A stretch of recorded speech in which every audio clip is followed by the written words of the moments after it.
back to my channel, The Book Wanderer. Today I'm going to give you a book review of the book The Return of the Railway Children, written by Louis Kensler. This book is like a heartwarming sequel to the classic called The Railway Children, which is written by E. Nesbit.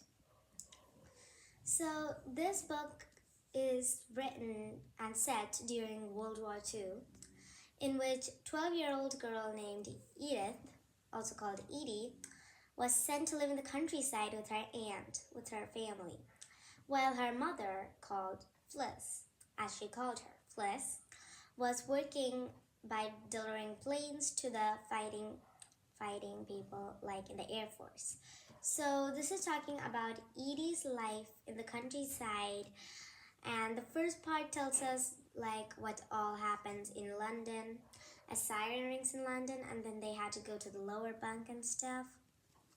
Also, after she transferred to the countryside, she discovered that actually her aunt and her Aunt Fliss, her mother, and Fliss's sister, Aunt Roberta, had fallen out, and she didn't know why. And Edie always thought that it was because she had been born to Fliss. So you see, Fliss didn't have a husband when she gave birth to a child.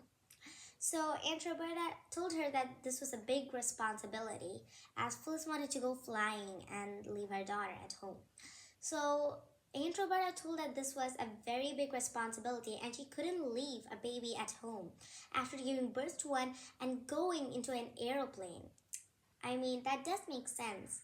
So Aunt Roberta really loved her niece, Edie. But Edie never knew that until Aunt Roberta actually said it to her. And Edie's birthday was a special day in the countryside.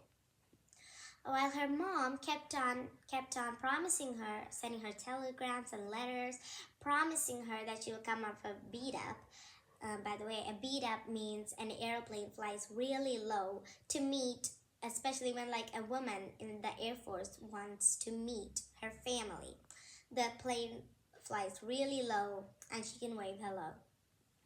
So Fliss has been promising for this beat up for a very, very long time. And still it has been kept on postponing. One, because Fliss's boss didn't want her to go. Another one, because she had too much work to do. The third one was because of funeral. An auxiliary pilot called Belinda Barton Withers, who had conveyed Fliss's message to Edie, was a very jolly ATA pilot. Air Transport Auxiliary Pilot, ATA pilot. She was very jolly, but she crashed into a cliff in an airplane and she died, Belinda Barton Withers. So Fliss had to attend Belinda Barton Withers' funeral and she couldn't come for another beat up. So it was very sad. Before she came to the countryside, she met two kids whom she treated as brother and sister. They were Gus and Greta Smith. When she reached the countryside, she got one more friend called Perky, who worked in the mailbox with his Aunt Patsy. These four were called the Railway Children. They used a dilapidated carriage as their headquarters, HQ. So once after her birthday, Edie got from Uncle Peter, Aunt Roberta's husband. Uncle Peter gave her a lantern. So she decided to test it out, but she couldn't test it at day because it wouldn't make much effect. And if she tested it out at night, then besides, the airplanes would figure out there was a house below and they would drop their bombs.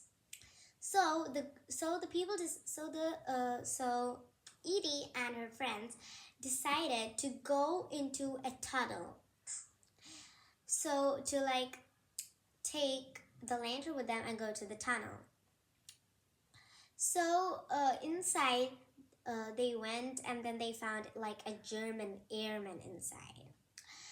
And Edie and Gus knew the German airman, and I'll tell you how.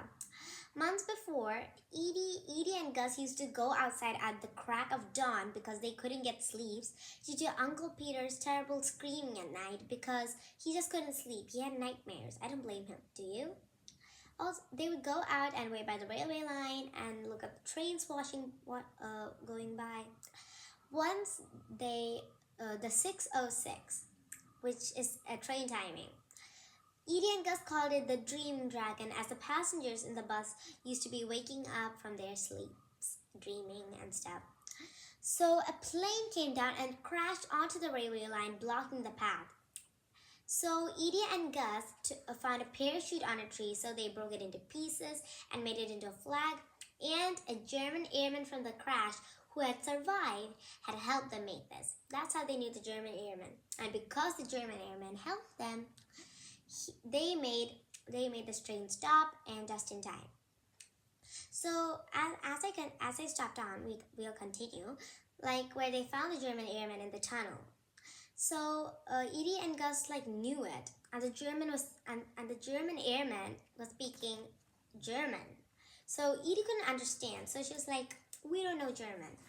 And suddenly Greta ran up to the German airman and started speaking German to the German airman, and Edie became totally confused. Then Gus shouted at Greta, "Shut up, Greta," and he told something in German to Greta too. And Edie was flabbergasted. She did not know how the Smith children knew how to speak German. Gus and Greta Smith children. She didn't know that they knew how to speak German. So after all of this, after being flabbergasted, Edie asked them that Gus had told her the moment he met her that his father was in an RAF, spy missions. So she asked him if that was true, and he lied. So Gus explained that his father hated Hitler and whatever Hitler stands for, and that he had worked for the British government. He built bridges for the British government and a lot of that. So Edie told that you cannot be German children because they didn't have German surnames and they didn't have a German name.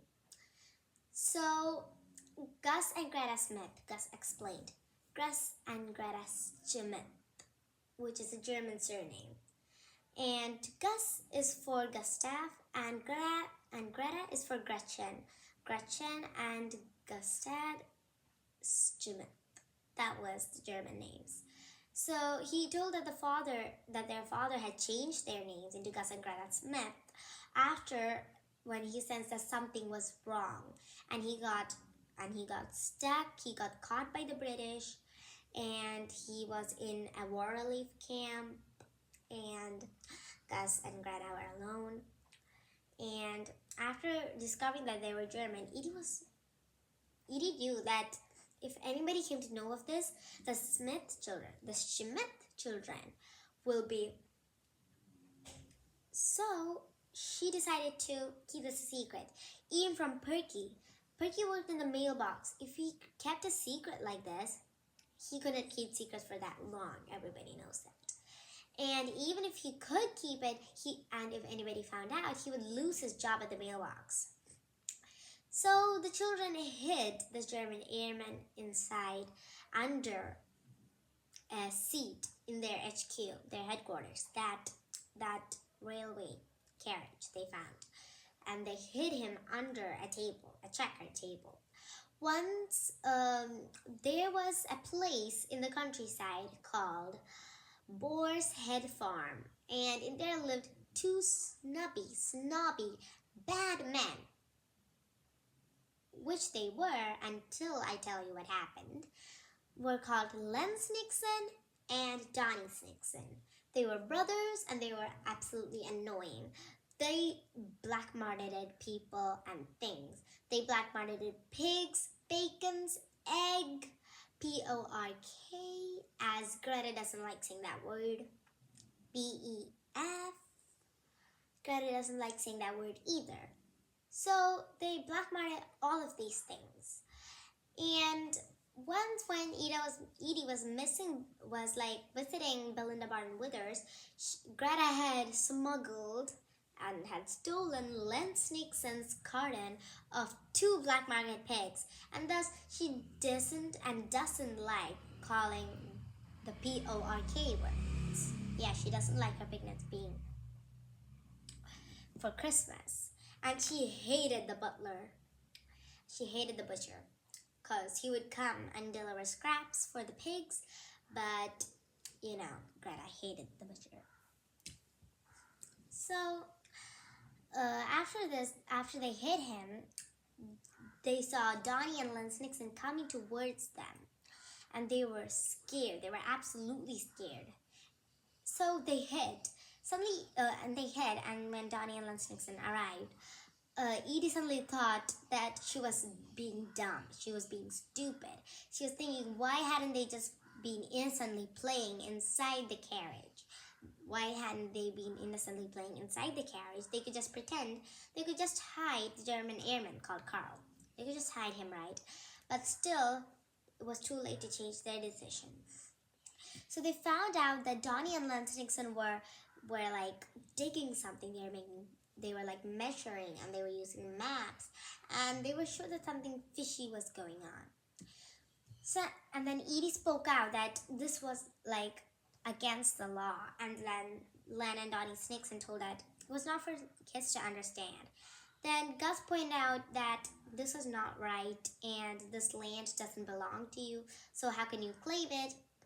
And then Donnie and Lance Nixon told that it was because Colonel Crowther, in charge of the Home Guard, which is when German airmen are locked inside the Home Guard, like the war camp, they're locked inside, and he's in charge of it. So it turns out that he had asked Len and Donnie Nixon to do it for him. Cheater, police. He's a police cheater. He was cheating his land for money, and then he's saying that British would go to the docks and that Hitler would take over, and it was such a ruckus until Perky arrived and solved this resolution. Meanwhile, Colonel Crowther took out his gun and shot Greta.